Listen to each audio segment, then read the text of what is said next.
Welcome to Sport Lab, the home of football's most compelling moments.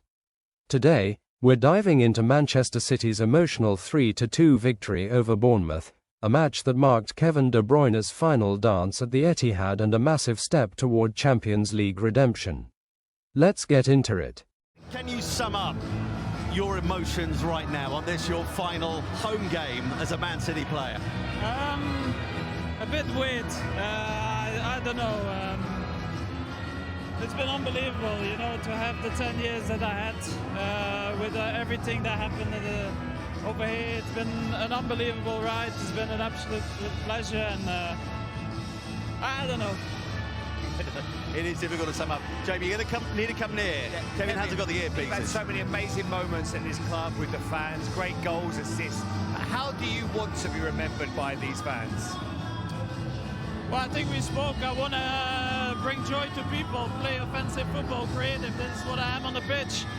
And I want to have fun, and I think we had a lot of fun in this 10 years. You know, obviously you win, you lose sometimes, but it was a joy working really hard and creating something for this club that brought the club much better than it was before, and I'm super proud.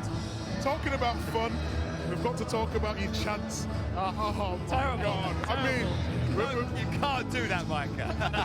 we have to. Because Kevin knows how much I love him. But in this moment here, what is going through your mind? No, I said I just have to be there. I have to be there. It's going to come. And it's terrible.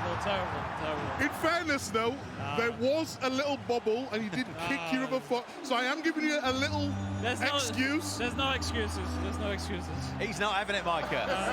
He knows that should have been buried, and with a perfect finish as well. And your family couldn't believe it either. I know. Hey, my son is going to be very... I know this is an impossible question, but when you look back on these 10 trophy-laden years that you've had here at Manchester City, if you could pick out one moment that will live with you the longest, which would it be? Honestly, I don't look at that way. You know, I think life and career is a journey. So there's been so many ups, and obviously there's also downs. But you know, you have to get through all the moments to enjoy it. And every moment I enjoyed a lot, and I learned from the bad moments. And yeah, it's been amazing. Just finally, because I know there's going to be a big farewell taking place in just a moment, you're going to be saying a few words to the crowd. Have you worked out what you're going to say? No, I don't know. I don't know what to say. It will come in the moment. We'll see. But Kevin, finally they're going to let you talk. Can I just, Kevin, thank you very much. Thank you, man. Congratulations.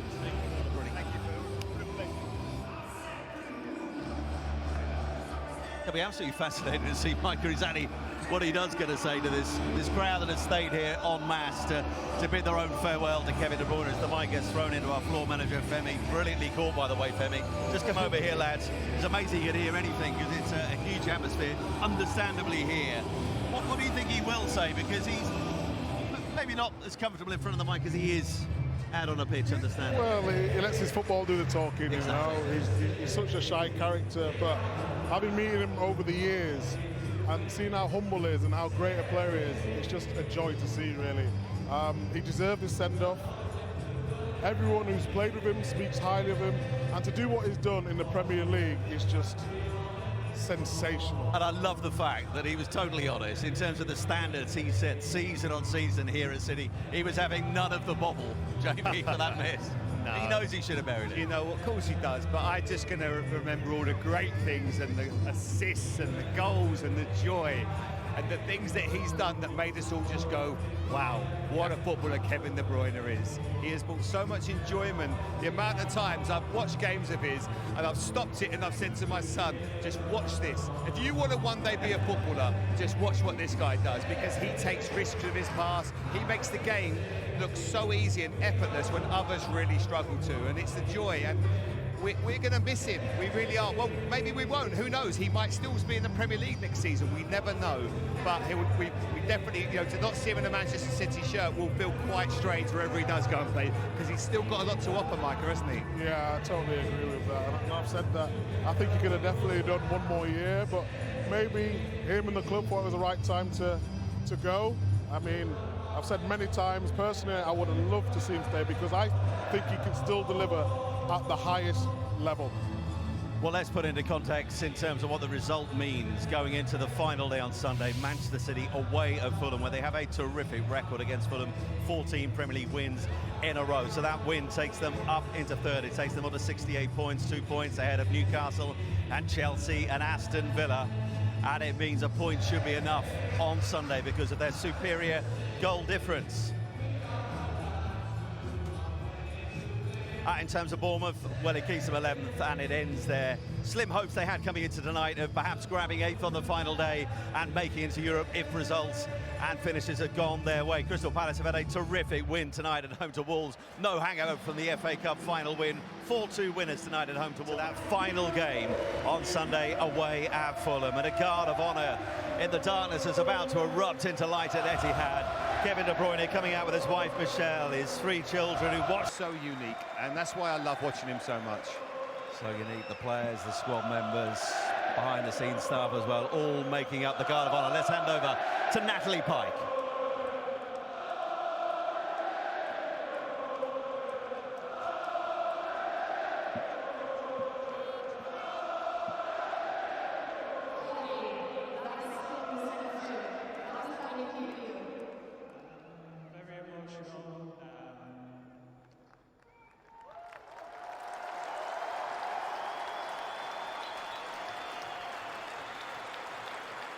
Well, take a second.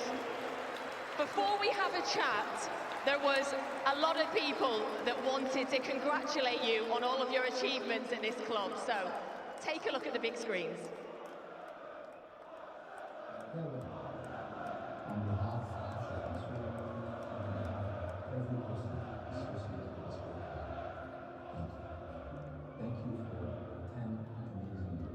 Thank you for 19 trophies for the first club. Thank you for all the assists, for all the goals. Good luck, and thank you very much from the bottom of my heart. Thank you, congratulations for the day, and that's all I can do. I wish you all the best of luck, and of course, the legend and Manchester City. To each other. See you later. And also have the reputation of beautiful people. It's the way you play your football as well, which is wonderful to watch. So listen, good luck in whatever you do. Hey Daddy, I'm my love. We wanted to tell you how proud we are of you. We arrived here, the 2 of us, and how we we're so proud of everything you've done for the world outside of the club. We can't wait to see it from you. I am so proud of you are performing City. You are so good at assisting and scoring because you kick so hard. I cheer so loud because I am super proud. Daddy, I'm so proud of you. Watching you play and give it all, it makes me feel like I am the strongest and most amazing dad ever. You inspire me every single day. We love you, Papa. Just want to say thank you for everything you have done for this club. Thank you for everything you have done for me, for many years. For me, it was a pleasure to play alongside you, to learn from you, and to watch you inside the pitch, off the pitch, and the most important, to be your teammate and learn from you for many aspects. Just to congratulate you on your career at Man City. I had the chance to coach you, and I said so many times, one of, if not the most clever player I've ever managed. Well, I can say manager, wasn't assistant, but anyway, one thing is for sure, I would have loved to play with you. You have made history in this club and this league, and it was an honor and a pleasure to share some of the love with you.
Kevin, can you try and put into words what this football club and what this stadium means to you?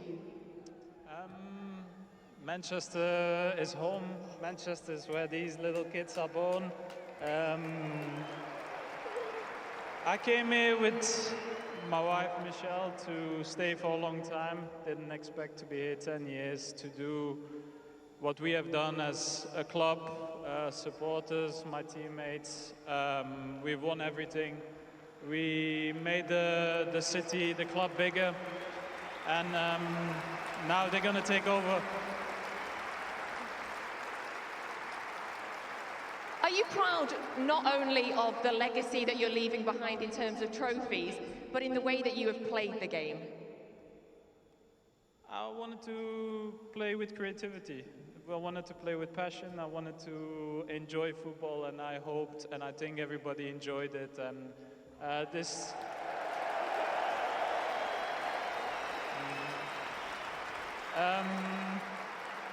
Everybody has pushed me so hard from inside and outside the club to be the best version of myself. And these guys, everybody we see on the screen, and these guys in front of me, they've made me so much better than I was before. And it's been an absolute honor to play with these guys.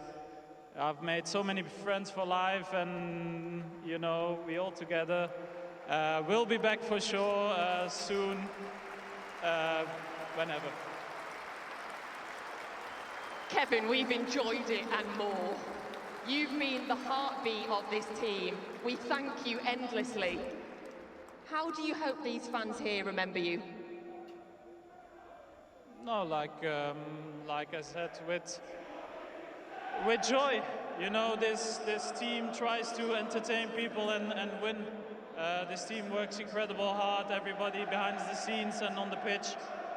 And this team want to win. They will win in the future with me or without me. And I know everybody in the city and these supporters will be behind the team like they've done with me in the last 10 years. And this team will have more success, that's for sure. When you arrived here, we knew you were an unbelievable talent. Now you're leaving as a genuine legend.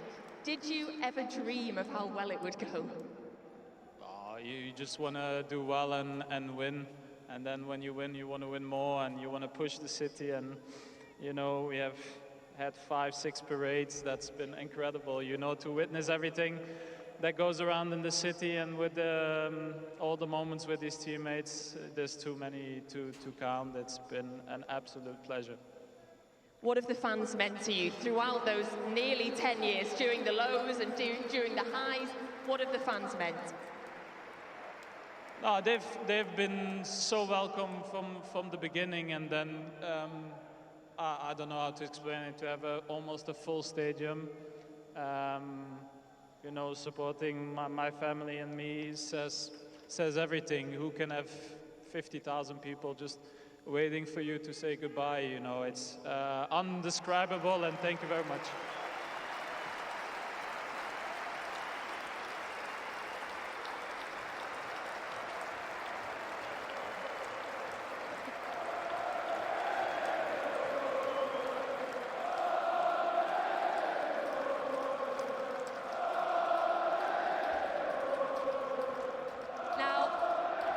Kevin, I believe that you've already been told by the chairman, but the club will be building a statue of you outside the Etihad Stadium. How does it feel to have that honour? Well, you know, it means I will always be part of this club, and I've always represent a small piece of that. And you know, whenever I come back with these guys and with family and friends, I will able to, see myself standing around the stadium. So I'll always be here.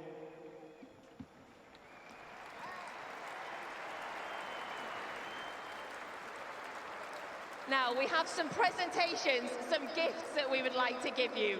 So we'd like to invite in, because from one king to another, representing the King of the Kipak, please welcome Colin Bell's wife, Marie Bell, and his son, Professor John Bell.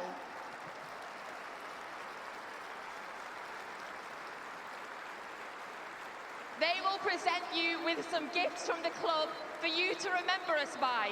It's first of all a City shirt with your name and number.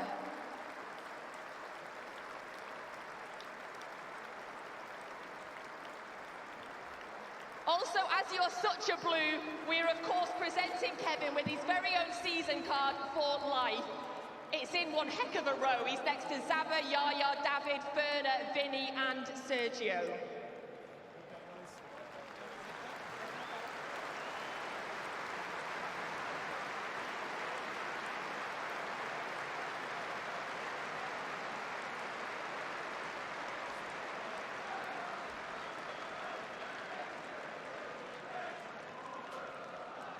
In recognition of nearly a decade of outstanding contributions to the club, Kevin was presented with a mosaic by our chairman, Khaldoon Al-Mubarak.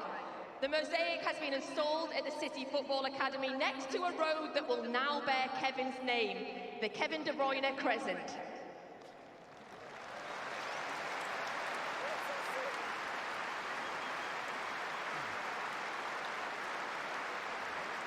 The mosaic was created by local artist and City fan Mark Kennedy, has also created a second one for you as a gift. We hope it brings you as much joy as you have given us.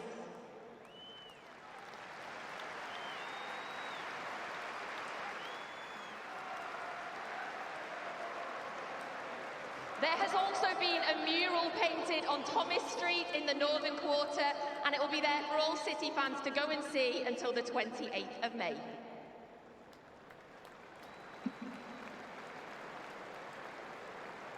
So, Kevin, on behalf of everybody at Manchester City, thank you for everything. Good luck for the rest of your career. Before you go, I'm going to give you the microphone. This is your last opportunity to speak to these fans.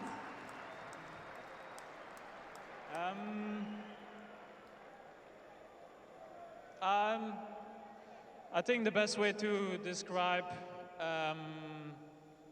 my life with my wife and my 3 kids is that we fit it in perfectly. I think we understand where the club has come to and what this club means to a lot of people. And I think together we've built a big future for you guys, for the club to perform the way this club will perform.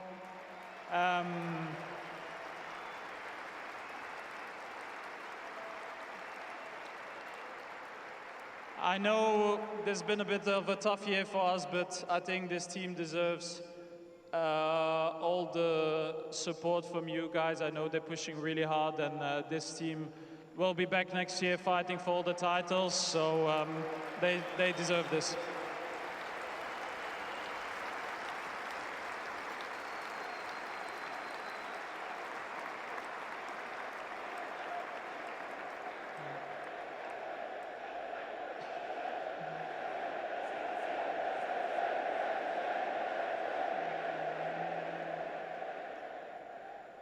I think after 10 years, it was about time that somebody let me talk a bit, and it's time to say goodbye. I'll be back, but we love you and see you soon.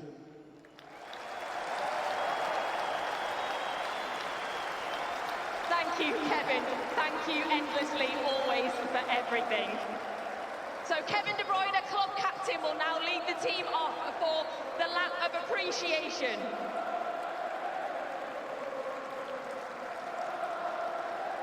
On behalf of everyone associated with Manchester City Football Club, thank you all for your loyal support of Pep, of Kev and the team all this season and always. For those of you travelling to London on Sunday and for those Blues travelling to the Club World Cup, have a safe and successful trip. And we will look forward to seeing you all back next season at the home of the Blues. So after 10 years here at the Etihad, 13 major trophies along with his... To a lot of fans, the greatest ever player to play for Manchester City. We've had some excellent players in the history of this football club. I want to give a shout out to the fans today because I thought the fans were absolutely brilliant. Played for such a special club, to see the growth in where they started since the investment came in, and to produce players like Kevin Bruyne, to get him in the side and take his game to the next level. The club's been great to him, Kevin's been great to the club, and it's just amazing to see this send-off. What a send-off this has been, and he fully deserves it. You see the players and the staff getting upset, because that's what it means. The fans are singing his name, saying they want him to stay, because that's how good he's been for this club. And I hope he takes it all in, because he deserves this moment. True great of the footballing world. And he's going to forevermore have a presence here at the Etihad, because they're going to be building a statue in his honour outside the stadium. And you look at that pantheon of names that spoke in the VT, obviously Vincent Kompany we heard from, and Sergio Aguero, we think all those years ago, and that famous goal that sealed the Premier League title. Amongst all those terrific players we've just seen, Pablo Zabaleta as well got a huge cheer. Where does he sit for you? Is he right at the top? Pablo. Well, Micah, listen, this is Micah's team, and he said he's the best. So if you think about it, what Vincent Kompany did for this club, what David Silva did for this club, Fernandinho, Aguero, a superhuman effort from them in terms of what they've done on the football pitch, and to be held in such high esteem. But for Micah to say that he is the number one, I couldn't disagree with that. Now, everybody has their preferences and how they like to see the game. As a midfield player, he has brought me so much joy. As a neutral, everybody loves Kevin De Bruyne because he does his talking on the pitch. There's no real controversy about him.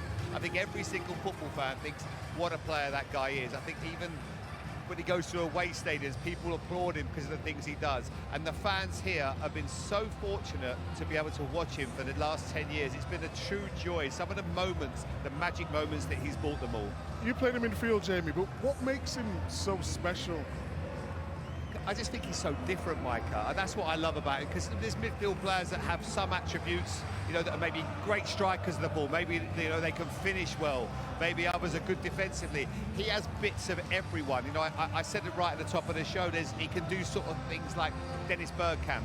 He can win a game like Steven Gerrard. He can finish like Frank Lampard. He can find a pass like David Silva. He has the full repertoire. And I think that's why I love him so much. He is just a spectacular footballer who makes the game look so easy. And when, it's like in any sport, great players always have time, or great sportsmen have time.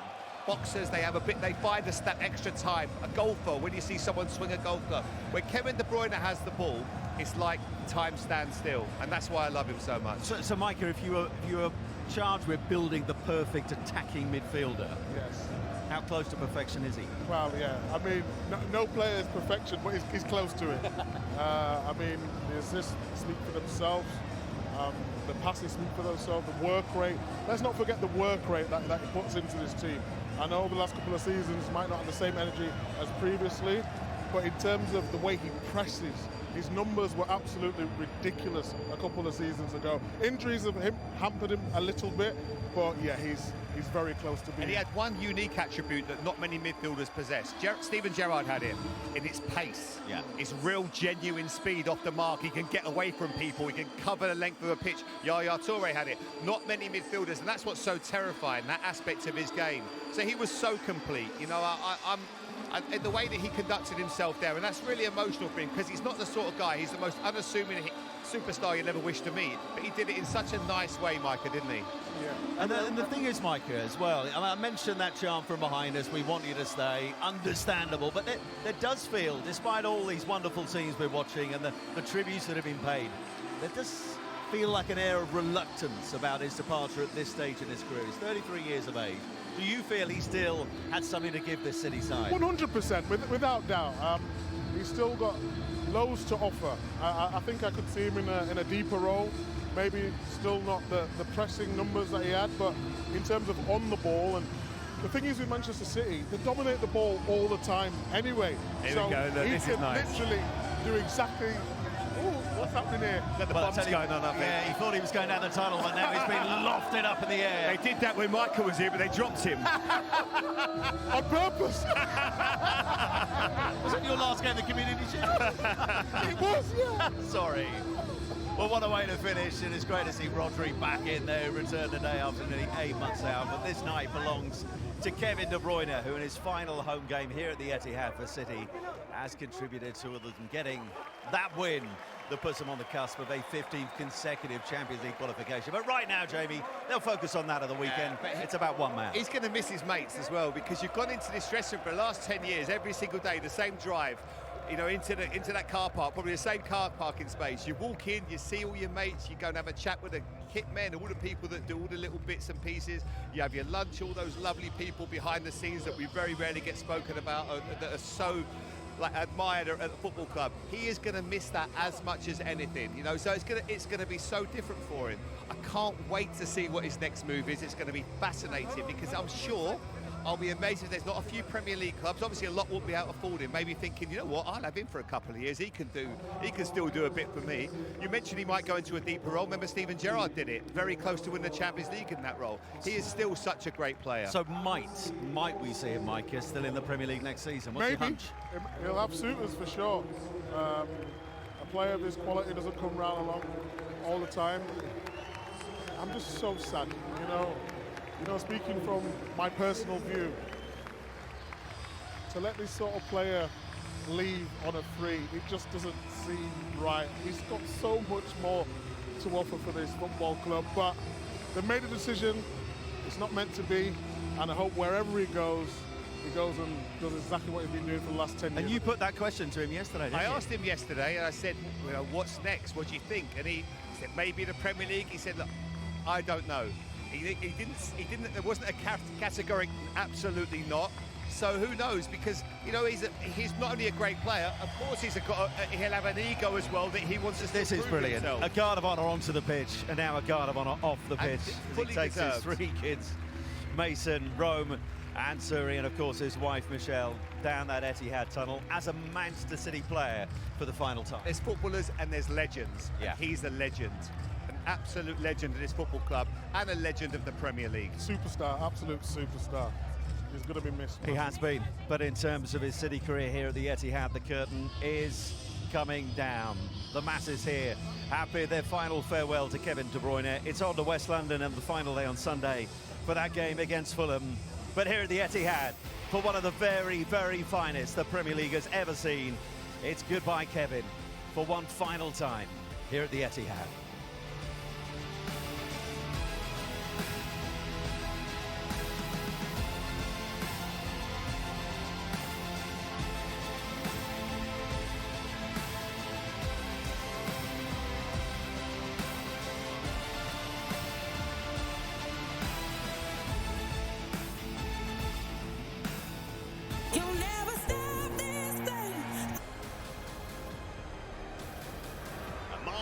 As a Manchester City player. So 3-1 the final scoreline, and it puts them up into third on 68 points. A point should be enough for the final day because of a superior goal difference. 12 shots on the home side of Bournemouth, 5 of those on target, 3 ending up in goals, and possession, Man City with 58%, Bournemouth finishing the game with 42%. Well, we'll hear from Pep Guardiola very, very shortly indeed, but before we do, let's just run you through the goals. And going back to that 14th minute, Jamie, Omar Mamouche, opening proceedings. Yeah. The question is, how does he get this movement on the ball that he does? Well, he's just an amazing striker of the ball, isn't it? It's a very natural thing for him, and as soon as it opened up, he just thinks, I'm going to let this one go. I'm going to release it. He's got a nice pocket there. Now he takes a touch. This one's out of his feet, gets his setting right, and then hits it so hard, gets on top of it. I think he gets his chest over the ball, and then you're aiming to get that dip. And the way it wobbles and the way it swerves is just phenomenal. This angle here, look how high it goes, it's its highest point. That looks like it's going 10 yards over the bar. Then right in the last second, it dips. Absolutely phenomenal, Mike. Have a look at it. What do you think when you see that? Sorry? Have you hit anything like that? Not as good as that. But I hit a few, but no, that was phenomenal. It had a little feel of those Ronaldo free kicks for United in the early days. Remember they used to get that sudden last minute top spin on it. Yeah, that's great. But it's just really good technique, and you know, it's a beautiful, clean strike. And when it goes in like that, it does feel so good. Wow, beautiful. I mean, 3 of his 7 Premier League goals have all come outside the area. I mean, he's turning into quite a player. I mean, he's only been here since January, Micah, but already we're seeing signs that he could be some player long-term for City. When he coming from Frankfurt with big numbers, you expected him to come into the side. The difference, he's doing that at the moment, but I still think he's got another gear to go.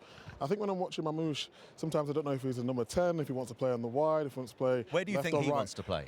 I mean, off Haaland would be good, but the thing is, though, he's so sharp when he moves, he can go both ways, and he likes to come on off the left onto his right foot and produce bangers like that. Wow. Yeah, he can play anywhere across the front, and that's the beauty of him. Like today, when he can come deep. And what else he's got?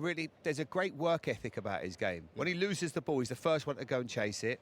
And I think that's something that really, obviously, Pep has always wanted from his strikers or players that play up the front.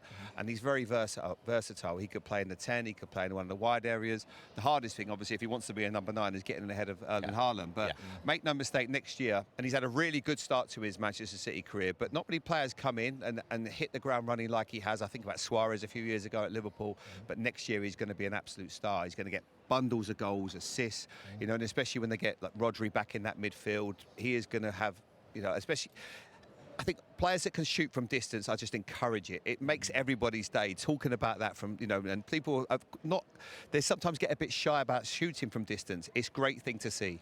Bernardo Silva added his 4th Premier League goal of the season, the second of the night. That came on 38. In terms of how City are finishing the season in the Premier League, it's pretty much now job done in terms of securing the Champions League for another season. They're unbeaten in the last 9. They picked up 6 wins. League-wise, they're finishing in a good place, aren't they, Micah? Yeah, they've been in good form recently. Obviously, they lost in the final FA Cup, and then they got the draw against Southampton. But before that, they was doing really well. But this is a really well-worked goal. When it builds up here, that touch there and the reverse pass here, the way he opens up his body like he's going to go the other side but goes near post, a really good finish. Love it. I love Bernardo Silva's role in that. The desire, the intensity. He is brilliant at doing things like that. He looks like he goes to win the first ball, doesn't get it, but he creates that mistake. Then the ball bounces around and you just see him. His perpetual motion. Absolutely brilliant. Perpetual motion. I nearly got it out, didn't I? Perpetual because we said about Zabaleta. Oh, yeah. You've been teasing me all night. He got the biggest cheer of the night in Zabaleta. No, he didn't. It was massive. You're still my favourite mix. Are you sure? Listen, let's be honest. When Nico González added a 3rd, which turned out to be his first Premier League goal for the club as well, we were in the lift making our way down from the studio. You're not meant to say that, Simon. No, but sometimes it's good to be that. transparent and honest. Yes. You've had a look at it now. I mean, it's a really good finish for his first Premier League goal. Well, I think he should actually pass it, but if we're going to take it on, when he gets into the situation here, that touch there and then just to bend it around the defender, goalkeeper sees it too late. Really good finish. And I feel a little bit sorry for Nico González because he come in and he's supposed to be the guy that was supposed to Rodri. He can play the 6, but he can play in the number 8 as well. Jamie mentioned before the game, not probably lived up to expectations, but I think he's a really good player. Right, we're going to go and hear from Pep Guardiola. Right now, he's alongside Julia Ferrington. Thank you for joining us. That was emotional. It was. How are you feeling right now? Because it was such a send-off here at the Etihad for Kevin De Bruyne. But it's a mix of feelings and a part of sad because have been massive important for all of us that we shared this time with him, and yes, I'm happy because everybody felt the connection that he has and he will have forever with our people and our fans. So you felt it in the moment and every word. The video was so nice and all the legends at the talk, you know, and you remember how nice I've been these 10 years. So I think he got a lot of love, because at the end the titles is fine, and, you know, leave the trophies, the contracts, but there is something that you cannot buy if you are honest, and he got all the love that all the people that love this club, and especially for the gratitude what this player year by year has done with all of us. I said to you before the game, when the players arrived here at the stadium, it just felt different, and we know it was going to be a special night. But the energy just felt so good, and obviously that reflected in the result of the game itself. Yeah, of course, the most important thing was, of course, for it's a business that it win the game, and we did it an incredible opening. I was honest and how they bad when the football is.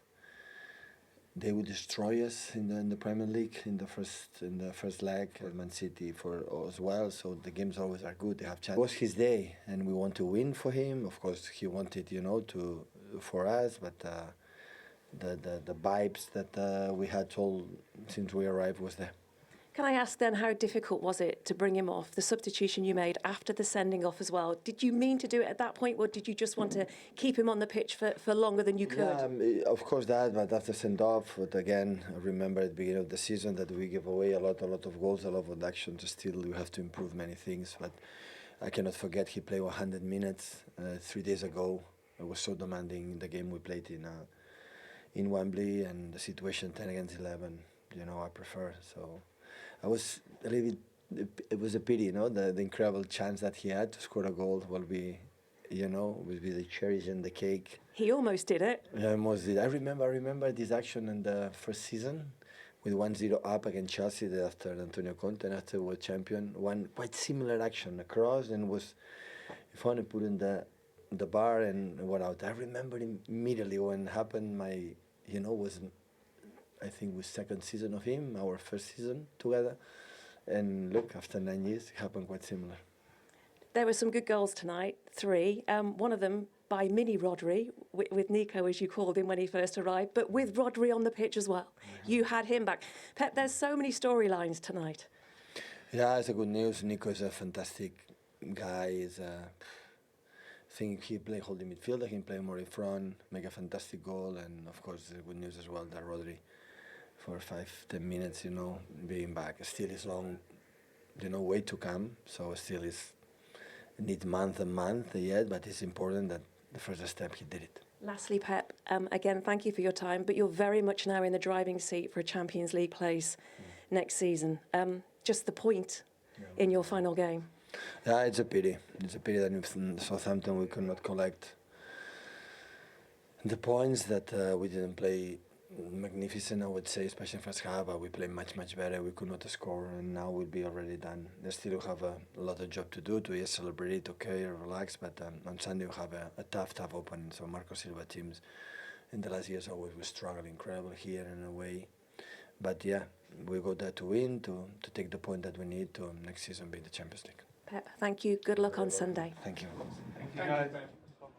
At their final game away to Fulham, where they have a pretty imperious record, 14 Premier League wins in a row against the Cottagers. So that win tonight against Bournemouth here at the Etihad moves them on to 68 points, up into third. That game against Fulham, 96.8% chance Opta going with. They're really hedging their bets in terms of them making the Champions League football for a 15th consecutive season.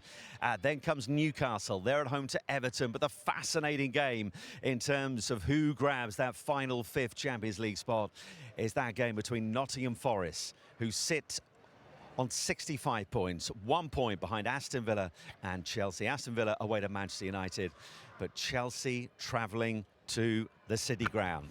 So, boys, we're assuming Man City are pretty much home and hosed, but in terms of who grabs those final 2 spots, who's your money on, Micah? It's difficult. It is difficult, but you're here to answer. I think Newcastle, and I'm going to say Aston Villa. Jamie? I find it hard to disagree with that, to be honest. I think going to Nottingham Forest, Chelsea the weekend's going to be really difficult game. So much emotion going into anything can happen, and I mean it because I've been involved in the last day of the season where I've been not for champions, I'm trying even relegation, and you think, well, we should do it. We should be the ones that stay up. Somebody gets sent off, and maybe a bad decision that goes against you. And the emotion plays a big part, and it's going to be so exciting. I can't wait for it. Well, Bournemouth came here tonight with very, very faint hopes of perhaps finishing the season with a European place. Those hopes have been extinguished here tonight at the Etihad. Let's hear from Andoni Iraola. Andoni, that was a frustrating night for you. You knew it was going to be difficult, but can you just sum up how you feel about it so far? Yeah, it was going to be always difficult, you know.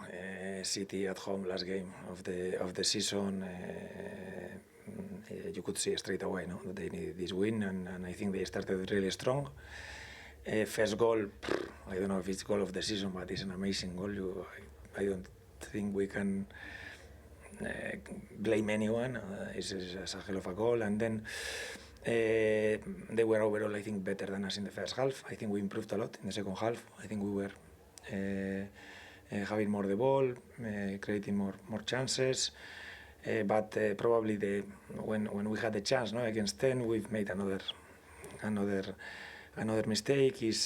I don't think Lugus goes with the intention of hurting Nico, but arrives a lot earlier. He tries to pull out his leg, try to break, and probably this intention of pulling out makes the contact a little bit higher. Maybe he goes stronger and goes to the foot. It's not a red card. And after we fought 10 against 10, we scored the goal, but evidently was late. You head into the final game now, knowing that European football is beyond your reach next season. So how do you approach that final game? Because I know you have players leaving, I know you have players linked with other clubs as well. Is it about going into that final game and just continuing to make the memories that you have done this season? Because largely, it's been a good season for you. Yes, obviously it's been a good season, but we want to finish it well. We want to finish it with 3 points, and there are also 3-4 spots of change. We can finish 9, 10, 11, 12, I think, there. So we want to finish as high as possible, and finish also winning the last game in front of our fans, and I hope we can do it on Sunday, yes. Listen, Jamie, we knew coming here tonight that the European hopes for Bournemouth were faint at best, but when he looks back on the season after that final game at home to Leicester on Sunday, this has been some season from the Cherries. Yeah, incredibly. He'll be so proud of the team and the way that they've played and the improvements this season. To finish where they are and how much enjoyment he's brought to the people of Bournemouth has been phenomenal. It's almost mind-blowing. As I say, I was there as a 16-year-old and I left the club at 17, and if you'd have said to me that they would be doing what they are now and challenging and playing the football that they are and competing at this level, it wasn't their best night tonight. I must admit, there's been a lot of games. I remember going to Arsenal a few weeks ago where they were magnificent. I think they didn't quite show themselves in the best light, but there were still some good moments for them. If maybe 1 or 2 things could have gone their way, it might have been a different story, but I just felt Manchester City were just a bit more at it and started a bit brighter today. Don't you think the manager deserves a lot of credit, though, for the way this team play now? It's absolutely exceptional on that transition. They're really good. Kirkes has been fantastic. Hoyson, who we mentioned before the show.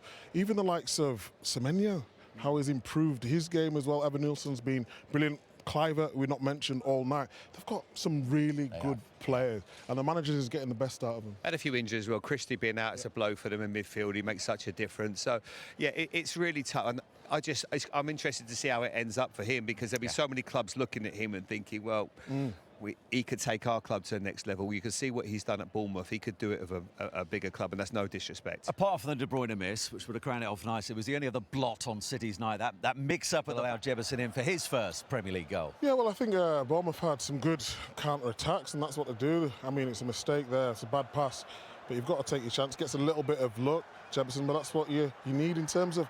This is what sort of stops City from being the real City, whether they're making daft individual errors or on transition. And tonight they had a couple opportunities on transition and then an error leading to goal. Let's have a look at the 2 red cards, Jamie. The first one for Mateo Kovacic, his first red card in his 203rd Premier League appearance.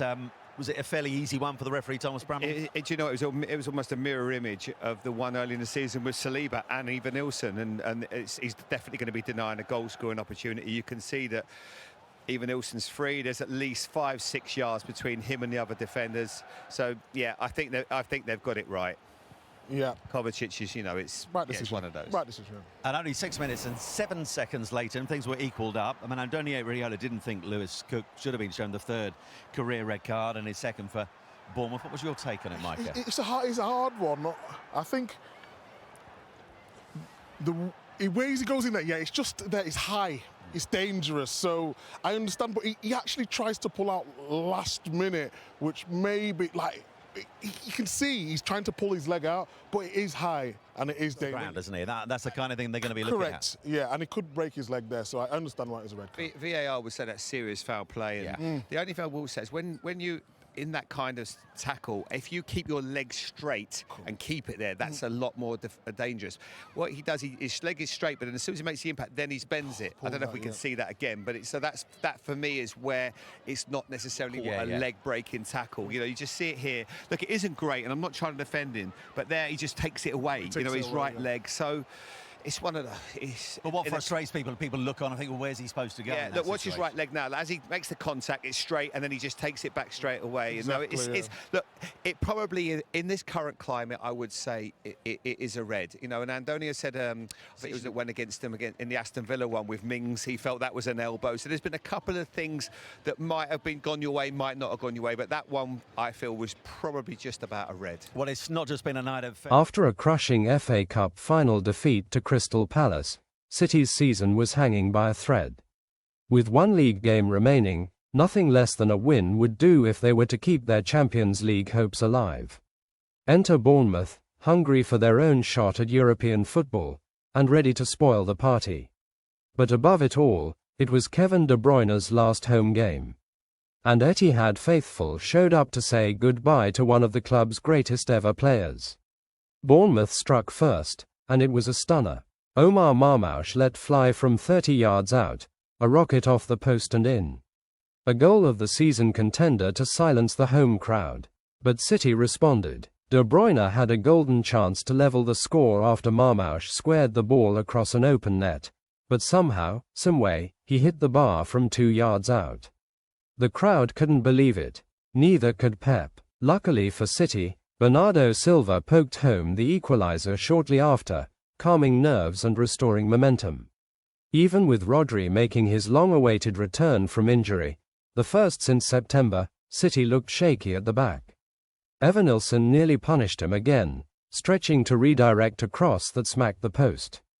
It was another warning sign, but City pushed forward. Substitute Nico González fired in the third to put daylight between the sides. Job done? Not quite. Dan Jebison pulled one back late for Bournemouth to set up a tense finish. And then came the chaos. City's Mateo Kovacic was sent off for denying a clear goal-scoring opportunity, pulling back Evanilson as the last man. Moments later, Bournemouth's Lewis Cook followed him down the tunnel for a nasty lunge on González. Both teams finished with 10 men, and the game ended in a blur of tackles, whistles, and full-time emotion. The final whistle blew, and Kevin De Bruyne took center stage. No goal, no assist, but a standing ovation for a club legend who transformed City's midfield and led him to an era of dominance. With one game left at Fulham, a point is all City need to secure Champions League football. It's been a disappointing season by their standards, but this win might just rescue it. Was that Kevin De Bruyne's last great City moment? Can they secure top 5 at Fulham? And will Bournemouth bounce back stronger next season? Drop your predictions in the comments, hit like if you're going to miss De Bruyne in sky blue, and subscribe to SportLab for all the stories that matter in football. Until next time, stay sharp, stay sporty.